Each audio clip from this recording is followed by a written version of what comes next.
Welcome to ஆன்மீக தீபம். இந்த கதையை பகவான் ஸ்ரீராமரின் பாத தாமரைகளில் சமர்ப்பிக்கிறேன். நீம் கரோலி பாபா ஹனுமானின் அவதாரமாக கருதப்படும் ஒரு ஆன்மீக குரு. நீம் கரோலி பாபா என்றும் அழைக்கப்படும் நீம் கரோலி பாபா 1900ஆம் ஆண்டு இந்தியாவின் உத்தரப்பிரதேசத்தின் ஃபிரோசாபாத் மாவட்டத்தில் உள்ள அக்பர்பூரில் உள்ள கிராமத்தில் லக்ஷ்மி நாராயண் சர்மாவாக பிறந்தார். ஒரு பிராமண குடும்பத்தில் பிறந்த அவர் சிறு வயதிலிருந்தே ஆன்மீக போக்குகளை வெளிப்படுத்தினார். அடிக்கடி ஆழ்ந்த தியானத்தில் ஈடுபட்டார் மற்றும் தெய்வீக நுண்ணறிவின் அறிகுறிகளைக் காட்டினார். 11 வயதிற்குள் அவர் ஒரு நல்ல பிராமண குடும்பத்தைச் சேர்ந்த ஒரு பெண்ணை அக்கால பாரம்பரிய முறைப்படி திருமணம் செய்து கொண்டார். இளமையாக இருந்தபோதிலும் நீம் கரோலி பாபாவின் ஆன்மீக நாட்டம் திருமணமான சிறிது நேரத்திலேயே துறவு மற்றும் ஆன்மீக தேடலை தொடர குடும்பத்தை விட்டு வெளியேற வழிவகுத்தது. நீம் கரோலி பாபாவின் ஆரம்பகால வாழ்க்கை அவர் ஒரு சாதுவாக தொடர்ந்து அலைந்து திரிந்ததன் மூலம் குறிக்கப்பட்டது. அவர் இந்தியா முழுவதும் விரிவாக பயணம் செய்தார், பல்வேறு புனித ஸ்தலங்களுக்குச் சென்று ஆழ்ந்த ஆன்மீக நடைமுறைகளில் ஈடுபட்டார் மற்றும் பிற புனிதர்களைச் சந்தித்தார். அவரது அலைச்சல் எந்த குறிப்பிட்ட பிராந்தியத்திற்கும் மட்டுப்படுத்தப்படவில்லை. அவர் மலைகள், பள்ளத்தாக்குகள் மற்றும் காடுகள் வழியாக சென்றார், பெரும்பாலும் எந்த முன்னறிவிப்பும் இல்லாமல். அவரது ஆழ்ந்த பக்தியும் ஆன்மீக பயிற்சிகளும் பல பின்பற்றுபவர்களை ஈர்த்தது. நீம் கரோலி பாபா மகராஜி என்று அடிக்கடி குறிப்பிடப்படுகிறார்.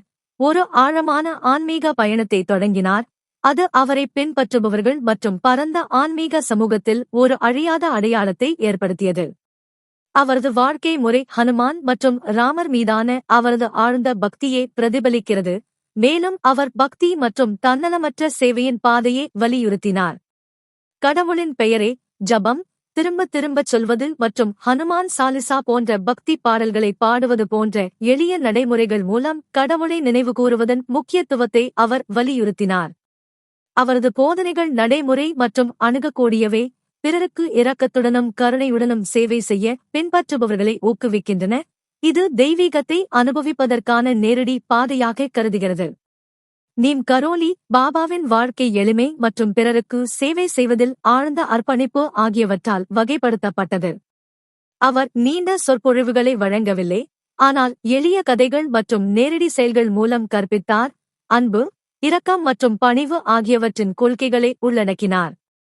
அவரது ஆசிரமங்கள், குறிப்பாக உத்தரகண்ட், கைஞ்சி தாம் இல் உள்ள ஆசிரமம், உலகம் முழுவதிலுமிருந்து ஆன்மீக தேடுபவர்களை ஈர்த்து வருகிறது. 1960கள் மற்றும் 1970களில் நீம் கரோலி பாபாவின் செல்வாக்கு இந்தியாவிற்கு அப்பாலும் மேற்கத்திய ஆன்மீக தேடுபவர்களாக பரவியது. ராம்தாஸ், முன்னர் ரிச்சர்ட் ஆல்பர்ட், ஸ்டீவ் ஜாப்ஸ் மற்றும் மார்க் ஜுக்கர்பெர்க் போன்ற குறிப்பிடத்தக்க நபர்கள் அவரது போதனைகளுக்கு ஈர்க்கப்பட்டனர். அவரது போதனைகள் உலகெங்கிலும், குறிப்பாக இந்தியா மற்றும் அமெரிக்காவில் உள்ள பல்வேறு ஆசிரமங்கள் மற்றும் ஆன்மீக சமூகங்கள் மூலம் தொடர்ந்து பிரச்சாரம் செய்யப்படுகின்றன. இந்த நபர்களின் மீதான அவரது தாக்கம் கிழக்கு மற்றும் மேற்கத்திய ஆன்மீக மரபுகளை இணைக்க உதவியது. அவருடைய போதனைகள் எந்தவொரு குறிப்பிட்ட மதத்திற்கோ அல்லது பிரிவினருக்கோ மட்டுப்படுத்தப்படவில்லை. அனைத்து தரப்பு மக்களையும் வரவேற்று அனைத்து மதங்களின் ஒற்றுமையை வலியுறுத்தினார். அவரது ஆசிரமங்கள், குறிப்பாக உத்தரகாண்டில் உள்ள கைஞ்சி தாம் ஆசிரமம், ஆன்மீக பயிற்சி மற்றும் சமூகத்தை கட்டியெழுப்புவதற்கான மையமாக மாறியது, உலகம் முழுவதும் பக்தர்களை ஈர்த்தது. நீம் கரோலி பாபா அன்பு வலிமையான மருந்து மற்றும் மின்சாரத்தை விட சக்தி வாய்ந்தது என்று வலியுறுத்தினார். ஒருவர் உங்களை காயப்படுத்தினாலும் நீங்கள் அன்புடன் பதிலளிக்க வேண்டும் என்று அவர் கற்பித்தார். நிபந்தனையற்ற அன்பு மற்றும் இரக்கத்தின் இந்த கொள்கை அவரது தத்துவத்தின் மையமாக உள்ளது. உங்கள் இதயத்திலிருந்து ஒருவரை தூக்கி எறிவது மிக மோசமான தண்டனை என்று அவர் நம்பினார். அதற்கு பதிலாக அனைவரையும் கடவுளாக நேசிக்க வேண்டும் என்று வாதிட்டார். மற்றவர்களுக்கு சேவை செய்வது அல்லது சேவா நீம் கரோலி பாபாவின் போதனைகளின் அடிப்படை அம்சமாகும். அனுமன் ராமருக்கு சேவை செய்வது போல் தன்னலமின்றி முழு பக்தியுடனும் சேவை செய்யுமாறு அவர் தன்னை பின்பற்றுபவர்களை ஊக்குவித்தார். மற்றவர்களுக்கு சேவை செய்வது கடவுளை அனுபவிப்பதற்கும் ஆன்மீக வளர்ச்சியை அடைவதற்கும் ஒரு நேரடி பாதை என்று அவர் நம்பினார். நீம் கரோலி பாபாவின் போதனைகள் எளிமையான, அன்றாட மொழி மற்றும் கதைகள் மூலம் அடிக்கடி தெரிவிக்கப்பட்டன.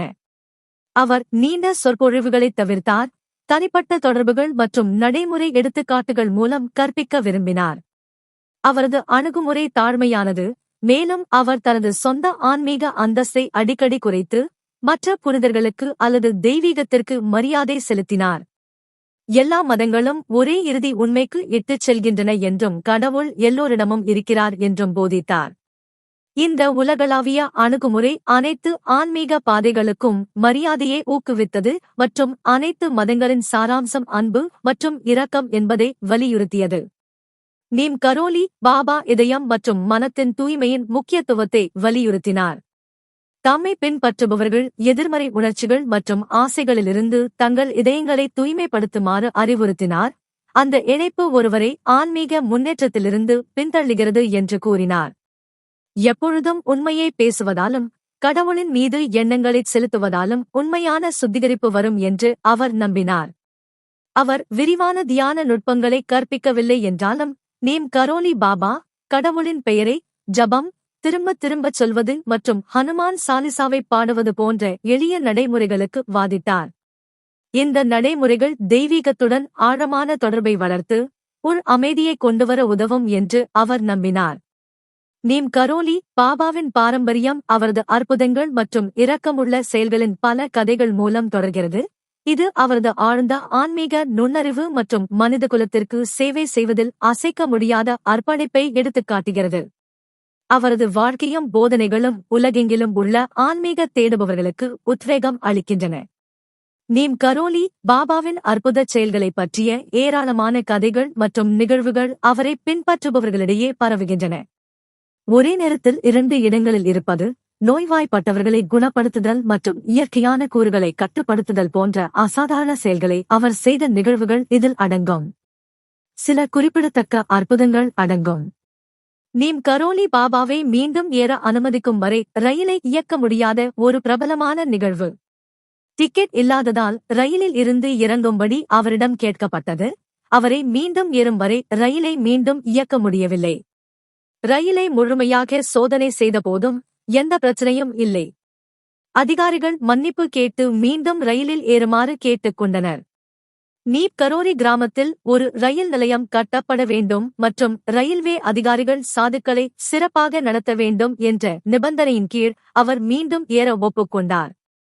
அவர் ரயிலில் ஏறியவுடன் ரயில் கிளம்பியது. இந்த சம்பவம் ஒரு பெரிய மர்ம நபர் என்ற அவரது நற்பெயருக்கு கணிசமாக பங்களித்தது. அலகாபாத்தில் ஏற்பட்ட பேரழிவு வெள்ளத்தின் போது கங்கை கரையில் உள்ள ஹனுமான் மந்திர் அடித்துச் செல்லப்படும் அபாயம் ஏற்பட்டது. புனிதர்கள் தங்கள் விரக்தியில் நீம் கரோலி பாபாவின் உதவியை நாடினர்.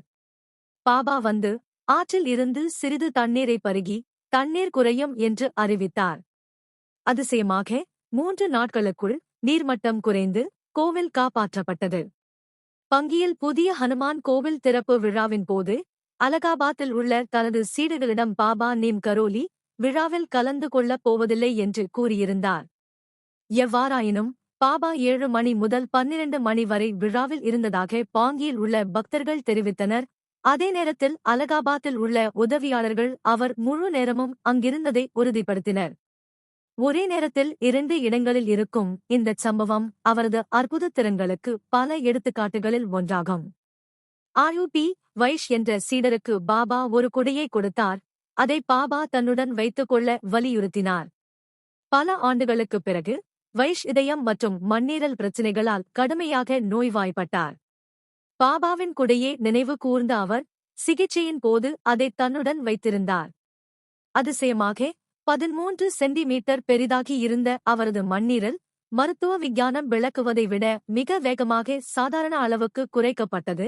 இது குடை வழியாக பாபாவின் அருளுக்கு காரணம் என்று வைஷ் கூறினார். பெரியம்மை நோயால் பாதிக்கப்பட்ட சிறுவனுக்கு பாபாவின் பாதங்களைக் கழுவிய தண்ணீர் கொடுக்கப்பட்டது. மறுநாள் சிறுவன் பூரண குணமடைந்தான். அதே நேரத்தில் மைல்களுக்கு அப்பால் இருந்த பாபாவுக்கு பெரியம்மை அறிகுறிகள் ஏற்பட்டன. அது அடுத்த நாள் மறைந்தது. இச்சம்பவம் பிறருடைய நோய்களை குணப்படுத்தும் அவரது திறனைக் கண்டு பக்தர்களை வியப்பில் ஆழ்த்தியது. ஸ்ரீமதி கம்லா பாண்டே பகிர்ந்து கொண்ட ஒரு கதையில் ஆபாசமான பாடல்களை பாடும் இளைஞர்களின் குழுவை பாபா பஜனை பாடும் பக்தர்களாக மாற்றினார். அவர் இதயங்களை மாற்றும் திறனை வெளிப்படுத்தினார். அவரைச் சந்தித்தவர்கள் மீது தனது ஆழ்ந்த செல்வாக்கை வலியுறுத்தினார். பாபா ஒருமுறை ஒரு கொலையில் ஈடுபட்ட ஒரு மனிதனுக்கு வாழ்நாள் முழுவதும் தவத்தின் ஒரு வடிவமாக பாதிக்கப்பட்ட குடும்பத்திற்கு பொறுப்பேற்குமாறு அறிவுறுத்தினார். மனம் வருந்திய அந்த மனிதன் நீதி மற்றும் ஆன்மீக போதனையில் பாபாவின் தனித்துவமான அணுகுமுறையை வெளிப்படுத்தி குடும்பத்தை பராமரிப்பதாக உறுதியளித்தார். இந்த கதைகள் நீம் கரோலி பாபாவின் மாய மற்றும் இரக்க குணத்தை விளக்குகின்றன. அவரது போதனைகள் மற்றும் அற்புதங்கள் உலகெங்கிலும் உள்ள ஆன்மீக தேடுபவர்களுக்கு தொடர்ந்து ஊக்கமளித்து வழிகாட்டுகின்றன. ஆசிரமங்கள் மற்றும் செல்வாக்கு. கைச்சி தாம் ஆசிரமம் உத்தரகாண்டின் குமாவோன் மலைகளில் அமைந்துள்ள கைச்சி தாம் ஆசிரமம் ஜூன் 15, 1964 இல் திறக்கப்பட்டது. இது ஒரு ஹனுமான் கோயிலையும் உள்ளடக்கியது மற்றும் அதன் அமைதியான சூழல் மற்றும் துடிப்பான ஆன்மீக நடவடிக்கைகளுக்கு பெயர் பெற்றது. காய்ச்சி தாம் மேளா, வருடாந்திர திருவிழா, மத சடங்குகள், பக்தி பாடல்கள் மற்றும் கலாச்சார நிகழ்ச்சிகளில் பங்கேற்கும் ஆயிரக்கணக்கான பக்தர்களை ஈர்க்கிறது. ஆசிரமம் பண்டாரங்கள், சமூக விருந்துகள் மற்றும் கீர்த்தனைகள், பக்தி பாடல்கள் போன்ற நிகழ்வுகளையும் நடத்துகிறது. விருந்தாவனம் ஆசிரமம். இந்த ஆசிரமம் உத்தரப்பிரதேசத்தில் உள்ள விருந்தாவனத்தில் அமைந்துள்ளது. இது 1967 இல் திறக்கப்பட்டது. இதில் ஹனுமான், துர்கா தேவி, சீதா ராமர் மற்றும் சிவன் ஆகியோருக்கு அர்ப்பணிக்கப்பட்ட கோயில்கள் மற்றும் நீம் கரோலி இருக்கும் மகாசமாதி மந்திர் உட்பட பல கோயில்கள் உள்ளன. பாபா தனது இறுதி சமாதியை எடுத்தார். ஆசிரமம் அழகான தோட்டங்களைக் கொண்டுள்ளது மற்றும் தியானம் மற்றும் ஆன்மீக பிரதிபலிப்புக்கான பின்வாங்கலாக செயல்படுகிறது. ரிஷிகேஷ் கோயில். ஆன்மீக நகரமான ரிஷிகேஷ், உத்தரகாண்ட், அதன் இயற்கை அழகு மற்றும் யோகா மற்றும் தியானத்திற்கான மையமாக அறியப்படுகிறது. இந்த கோவில் கங்கை நதிக்கரையில் அமைதியான பின்வாங்கலை வழங்கும் நீம் கரோலி பாபாவின் பக்தர்களுக்கு குறிப்பிடத்தக்க ஆன்மீக மையமாக விளங்குகிறது. தியானம் மற்றும் பிரதிபலிப்புக்கு ஏற்றதாக அமைதியான சூழலுடன் இந்த கோவில் உள்ளது. இது ஆன்மீக ஆறுதலையும் வழிகாட்டுதலையும் தேடும் ஏராளமான பார்வையாளர்களை ஈர்க்கிறது. கோவில் வளாகத்தில் அழகாக பராமரிக்கப்படும் தோட்டங்கள், தியானத்திற்கான இடங்கள் மற்றும் பக்தர்கள் ஆன்மீக சொற்பொழிவுகள் மற்றும் சத்சங்கங்களில் ஆன்மீக கூட்டங்கள் ஈடுபடக்கூடிய பகுதிகள் உள்ளன. டாவோஸ் ஹனுமான் கோவில். நியூ மெக்சிகோவில் உள்ள டாவோஸில் அமைந்துள்ள இந்த கோவில் 1970களில் நிறுவப்பட்டது. இது கிழக்கு மற்றும் மேற்கத்திய ஆன்மீக மரபுகளை தனித்துவமாக கலக்கிறது மற்றும் கலாச்சார மற்றும் கல்வி மையமாக செயல்படுகிறது. இக்கோயில் ஆண்டு முழுவதும் பல்வேறு நிகழ்வுகளை நடத்துகிறது. அனைத்து பின்னணியில் உள்ள மக்களுக்கும் நீம் கரோலி பாபாவின் போதனைகளுடன் இணைவதற்கும் ஹனுமானின் ஆசீர்வாதத்தை பெறுவதற்கும் ஒரு இடத்தை வழங்குகிறது. நீம் கரோலி பாபா இந்தியாவில் பல ஆசிரமங்களை நிறுவினார். மிகவும் பிரபலமானது கைஞ்சி, பிருந்தாவன், நீப் கரோரி மற்றும் ரிஷிகேஷ். இந்த ஆசிரமங்கள் தொடர்ந்து ஆன்மீக பயிற்சி மற்றும் சேவை மையங்களாக உள்ளன. பல பக்தர்கள் அவரது ஆசிரமங்களுக்கு சென்றது அல்லது அவரது போதனைகளுடனான தொடர்புகளுடன் தொடர்புடைய அற்புதமான அனுபவங்களையும் ஆழமான ஆன்மீக மாற்றங்களையும் தெரிவிக்கின்றனர். ஆன்மீக வளர்ச்சி மற்றும் சமூகத்தை கட்டியெழுப்புவதற்கான மையங்களாக அவரது பெயரில் நிறுவப்பட்ட ஏராளமான ஆசிரமங்கள் மற்றும் கோவில்கள் மூலம் அவரது செல்வாக்கு தொடர்கிறது. நீம் கரோலி பாபாவை பற்றி மேலும் அறிய ஆர்வமுள்ளவர்களுக்கு பல புத்தகங்களும் ஆதாரங்களும் உள்ளன. குறிப்பிடத்தக்கவை அடங்கும். 1. Miracle of love, stories of Neem Karoli Baba Ram Dass. 2. Dada முகர்ஜியின் அவருடைய அருளால் ஒரு பக்தரின் கதை. 3. எல்லோரையும் நேசிக்கவும், நீம் கரோலி பாபாவின் ஆழ்நிலை ஞானம் பார்வதி மார்கஸ் மூலம் அவர் மாற்றிய மேற்கத்தியர்களின் கதைகளின் மூலம் கூறினார். 4. நீம் கரோலி பாபா எம்யூசி உத்தப்பாவின் ஹனுமனின் இந்திய அவதாரம். 5. இவை அனைத்தும் அன்பில் நிலைத்திருக்கின்றன. ஜெய்ராம் ரான்சம் எழுதிய மகராஜி நீம் கரோலி பாபா. நீம் கரோலி பாபா செப்டம்பர் 11, 1973 இல் காலமானார். ஆனால் அவரது போதனைகள், பக்தர்கள் மற்றும் அவரது ஆசிரமங்களின் தொடர்ச்சியான பணிகள் மூலம் அவரது மரபு வாழ்கிறது. அவரது வாழ்க்கையும் செய்தியும் உலகெங்கிலும் உள்ள மில்லியன் கணக்கான மக்களை ஊக்குவிக்கும் கலாச்சார மற்றும் மத எல்லைகளை தாண்டியது. அன்பு, பக்தி, தன்னலமற்ற சேவை ஆகியவற்றுக்கு அவர் அளித்த முக்கியத்துவம் ஆன்மீக தேடுபவர்களுக்கு வழிகாட்டும் வெளிச்சமாக உள்ளது. ஜெய் ஸ்ரீராம். ஜெய் ஹனுமான்.